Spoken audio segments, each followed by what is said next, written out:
అందరికీ నమస్తే. గైస్, ఇప్పుడేదో చిన్న చిన్న విషయాలను చూసి బీజేపీ పార్టీ అనేది ఒక డిక్టేటర్‌షిప్ చేస్తుంది అనైతే చాలామంది అనుకుంటున్నారు. కానీ అసలైన డిక్టేటర్‌షిప్ చేసింది మాత్రం కాంగ్రెస్ పార్టీ. యెస్, 1975 నుంచి 77 వరకు కూడా ఇండియాని ఒక అధికారం కోసం ఇందిరాగాంధీ అనేది ఒక ఎమర్జెన్సీ అనేది డిక్లేర్ చేసింది. జస్ట్ లైక్ ఫర్ ఎగ్జాంపుల్ రీసెంట్‌గా కరోనా టైంలో ఇండియాని లాక్‌డౌన్ పెట్టినట్టు ఒక సమయం కూడా ఎమర్జెన్సీ డిక్లేర్ చేసి మంచోళ్ళనైతే లోపడేసి తన కంట్రోల్‌లోకైతే తెచ్చుకుంది. President has proclaimed emergency. This is nothing to panic about. क्रांति है मित्रों और संपूर्ण क्रांति Darkest period in India's history. एक ऐसा काला दिन हमारा पूरा मकसद इस समय ये है कि स्थिति शांति और स्थिरता की रहे. సో గైస్, ఈ యొక్క వీడియోలో మీరు చూసేది ఏంటంటే ముఖ్యంగా అసలు ఈ యొక్క ఎమర్జెన్సీని ఎందుకు పెట్టారు, అసలు ఎమర్జెన్సీ అంటే ఏంటి, ఎమర్జెన్సీ ఇండియాలో పెట్టిన తర్వాత ఇండియా యొక్క పరిస్థితి ఎలా ఉండే, అలాగే ఒక ఎమర్జెన్సీ అయిపోయిన తర్వాత దాని ఒక ఇంపాక్ట్, అలాగే దాని ద్వారా మనం అనేది ఎలాంటి లెసన్స్ నేర్చుకున్నాం అనేది ఒక వీడియోలో చెప్పుకోబోతున్నాను. అండ్ వీడియోని ఎంతవరకు స్కిప్ చేయకుండా ఎండ్ వరకు చూడండి. Chapter 1, prelude of crisis. Guys, ఇక్కడ ఒక ఇందిరాగాంధీ ఎందుకు ఒక ఎమర్జెన్సీ ఇండియాలో డిక్లేర్ చేసింది అనే దానికి చాలా కారణాలు ఉన్నాయి. ఒక నిమిషంలో మనం చూసుకుంటే మనకు ఇండియన్ ఎకనామికలీ అయితే చాలా ఛాలెంజెస్ అయితే ఫేస్ అయితే చేయడం జరిగింది. ఇంకో పక్క ఇండియాలో ఉన్నటువంటి లోకల్ వైజ్గా పొలిటికల్ టెన్షన్స్ కూడా అదే విధంగా ఉన్నాయి అండ్ జరుగుతున్నాయి కూడా. అప్పుడే ఇండియాలో ఇన్ఫ్లేషన్ కూడా చాలా పెరిగిపోవడం జరిగింది.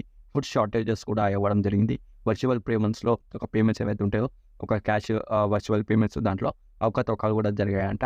అండ్ జనాలు అందరూ కూడా ఒక పిఎం ఇందిరాగాంధీకి వ్యతిరేకంగా డిస్కంటెంట్ అయితే స్టార్ట్ అయితే చేయడం జరిగింది. డిస్కంటెంట్ ఇన్ ద సెన్స్ వ్యతిరేకంగా అయితే వాళ్ళు అనేది ముందుకు వచ్చి నినాదాలు అయితే చేయడం జరిగింది. ఇక్కడ జస్ట్ ఒక ఆపోజిషన్ పార్టీస్ మాత్రమే కాదు, ఇక్కడ తన సొంత పార్టీ అయినటువంటి కాంగ్రెస్ పార్టీ నుంచి కూడా చాలామంది ఒక లోకల్ నాయకులు అయితే వాళ్ళు అనేది బయటకు వచ్చి ఒక పిఎం పదవి నుంచి అంటే ఆమె రిజైన్ అయితే చేయాలన్న ఒక ఉద్దేశంతో వాళ్ళు అనేది చాలా రోడ్లపైకి వచ్చి ధర్నాలు కూడా చేయడం జరిగింది. అప్పుడే అలహాబాద్ హైకోర్టు ఆమె ఒక ఎలక్షన్ విక్టరీని రద్దు అయితే చేయడం జరిగింది. ఆమెని ఒక రిజైన్ కూడా చేయమని అయితే వాళ్ళు అనేది కోరడం జరిగింది. అప్పుడు ఆమె అనేది ఒక ప్రెషర్ని తట్టుకోలేక తన పవర్ని వదిలేసుకోలేక అహంకారంతో తన అనేది జూన్ 25, 1975లో ఒక ఎమర్జెన్సీని అనేది డిక్లేర్ చేసింది. ఇది కేవలం లా అండ్ ఆర్డర్ని అదుపులో పెట్టేందుకు మాత్రమే ఒక ఎమర్జెన్సీ అనేది పెట్టాను అని అయితే ఆమె అయితే పేర్కొనడం జరిగింది. Chapter 2, the era of authoritarian rule. 1975 June 25 ఒక పిఎం ఇందిరాగాంధీ అయితే తన అనేది ఒక ఎమర్జెన్సీ అనేది డిక్లేర్ చేయడం జరిగింది. ఈ యొక్క డిక్లరేషన్లో మనం చూసుకుంటే ఆథోరిటేరియన్ రూల్, అలాగే ఇక్కడ మనం చూసుకుంటే సివిల్ లిబర్టీస్ అంటే పౌరుల స్వేచ్ఛను అనేది సస్పెండ్ అయితే చేయడం జరిగింది.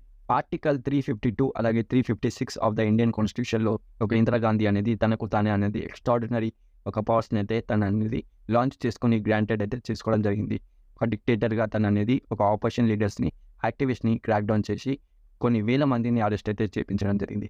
దాంట్లో మోస్ట్ ప్రామినెంట్ లీడర్స్ అయినటువంటి జయప్రకాష్ నారాయణ్, అలాగే మొరార్జీ దేశాయ్ కూడా కాకుండా ఇంకా పెద్ద leaders like Vijayaraje Scindia, Mulayam Singh Yadav, Raj Narain, Charan Singh, Jivatram Kripalani, George Fernandes, Atal Bihari Vajpayee, Lal Krishna Advani, Arun Jaitley, Jai Kishan Gupta, Satyendra Narayan Sinha, Gayatri Devi, the బ్రోగర్ క్వీన్ ఆఫ్ జైపూర్, ఇంకా చాలామంది లీడర్స్ని అయితే జైల్లో పెట్టింది. కొన్ని ఒక ఆర్గనైజేషన్స్ లైక్ ఆర్ఎస్ఎస్ కావచ్చు, జమ్మతి ఇస్లామీ కావచ్చు, ఇంకా కొన్ని పొలిటికల్ పార్టీస్ ఉన్నాయి లైక్ సిపిఐఎం. ఈ యొక్క పార్టీస్ని కూడా తన అనేది బ్యాన్ అయితే చేయడం జరిగింది. తర్వాత ఇందిరాగాంధీ అనేది ఒక ప్రెస్ సెన్సర్షిప్ని ఏదైతే ఉందో అది అనేది ఇంప్లిమెంట్ అయితే చేయడం జరిగింది. దాంతో న్యూస్ పేపర్సే కాకుండా ఒక జర్నలిస్ట్ అని కూడా తన కంట్రోల్లోకి అయితే తీసుకుంది. మోస్ట్ ఆఫ్ ద అరెస్ట్ వచ్చేసి మనం ఒక ఎమర్జెన్సీలో ఓవరాల్ కూడా మీసా అలాగే డిసిర్ ఒక లాస్లో అయితే వీళ్ళు అనేది పెట్టడం జరిగింది. అండ్ కొఫే పోసా అనే ఒక లా కూడా వీళ్ళు అనేది అప్పటికే ఇంట్రొడ్యూస్ అయితే చేయడం జరిగింది. దీంట్లో ఈ యొక్క ఎమర్జెన్సీలో సుమారు 34,988 మంది వీళ్ళు అనేది మీసా ఒక లాలో అయితే వాళ్ళు అనేది అరెస్ట్ అయితే చేయడం జరిగింది. అలాగే 75,818 మందిని వీళ్ళు అనేది డిసిర్ ఒక లాలో అయితే వాళ్ళు అనేది అరెస్ట్ అయితే చేయడం జరిగింది. దీంట్లో మొత్తం కూడా ఒక పొలిటికల్ లీడర్స్ని అలాగే ఒక క్రిమినల్స్ని అనేది మొత్తం ఒకటే చోట్ల అయితే చేసి వాళ్ళు అనేది ఒకటే జాగ్రత్త పెట్టడం జరిగిందంట.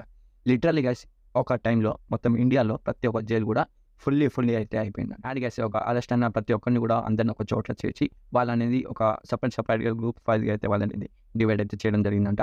ఇక్కడ క్లాస్ ఏ, క్లాస్ బి, క్లాస్ సి అనే ఒక పేర్లతో అయితే వాళ్ళు అనేది డివైడ్ అయితే చేయడం జరిగిందంట. క్లాస్ ఏలో వచ్చేసి ప్రామినెంట్ లీడర్స్ అంటే మెంబర్ ఆఫ్ పార్లమెంట్ అంటే ఎంపీ కావచ్చు, ఎమ్మెల్యే కావచ్చు, ఈ యొక్క లీడర్స్ని అయితే వాళ్ళు అనేది క్లాస్ ఏలో అయితే వాళ్ళని తీసుకున్నారు. క్లాస్ బిలో మనం ఇక్కడ చూసుకుంటే లెస్ ప్రామినెంట్ లీడర్స్ అంటే ఫర్ ఎగ్జాంపుల్ ఎమ్మెల్సీ కావచ్చు, రాజ్యసభ మెంబర్ కావచ్చు, లోకల్లో కార్పొరేటర్ కావచ్చు, ఈ ఒక విధంగా వీళ్ళనేది ప్రామినెంట్ లీడర్స్ని క్లాస్ బీలో అయితే వాళ్ళని పెట్టుకోవడం జరిగింది. అండ్ క్లాస్ సిలో వచ్చేసరికి ఈ యొక్క ఎకనామిక్ ఆఫెన్సెస్ అంటే ఇక్కడ ఆ గవర్నమెంట్ ఉద్యోగస్తులు ఎవరైతే ఉన్నారో ఆఫీసర్స్ వాళ్ళని అయితే క్లాస్ సిలో అయితే పెట్టడం జరిగిందంట. సో ఇక్కడ మోస్ట్ ప్రామినెంట్గా క్లాస్ ఏ అండ్ క్లాస్ బీకి అయితే చాలా బాగా వాళ్ళనేది ఫెసిలిటీ కల్పించారంట ఒక సమయంలో. ఇంకా చెప్పాలంటే ఒక రోజులు గడుస్తాయేమో కానీ ఈ యొక్క స్టోరీకి ఉన్నటువంటి ఒక కంటెంట్ మాత్రం అస్సలు ఆగిపోతే అయితే తప్పకుండా చెప్పుకోవాలి. ఎందుకంటే ఇది అనేది చాలా most controversial history of India అని కూడా తప్పకుండా చెప్పుకోవాలి. మనం ప్రస్తుతం దీని గురించి ఒక స్టోరీ గురించి ఏమైనా తప్పు మాట్లాడినా ఫ్యాక్ట్స్ మాట్లాడినా ఇప్పటికి కూడా మన అనేది లోపటేసి అంత పెద్ద స్టోరీ అయితే ఈ యొక్క స్టోరీకి తప్పకుండా కలిగి ఉందని అయితే చెప్పుకోవాలి. సో కాబట్టి నేను అనేది దీని యొక్క స్టోరీ ఇంకా డెప్త్లోకి వెళ్ళొద్దని అయితే నేను అంతే ఇక ఫైనల్లీ మార్చి 21, 1972లో ఈ యొక్క ఎమర్జెన్సీ ఏదైతే ఉందో ఈ యొక్క ఇందిరాగాంధీ అనేది దీన్ని అనేది శాశ్వతంగా అయితే తీసేయడం జరిగింది. దాని తర్వాత ఎలక్షన్స్ అయితే జనరల్ ఎలక్షన్స్ అయితే రావడం అండ్ ఒక ఎలక్షన్స్లో కాంగ్రెస్ పార్టీ పడిపోవడం అండ్ జేపీ అంటే జనతా పార్టీ, బీజేపీ కన్నా ముందు బీజేపీ జనతా పార్టీ పేరు ఉంటాయి అనమాట. సో ఒక పార్టీ అయితే గెలిచి గవర్నమెంట్ అనేది ఫామ్ అయితే చేయడం జరిగింది. అప్పుడు ఒక స్టోరీ అనేది సమాప్తం అయితే జరిగింది. Chapter 3 Legacy and Lessons Learned. The legacy of Indian emergency of 1975 to 1977 reminds us the dangers, unhacked government power, and importance of protecting individual freedoms.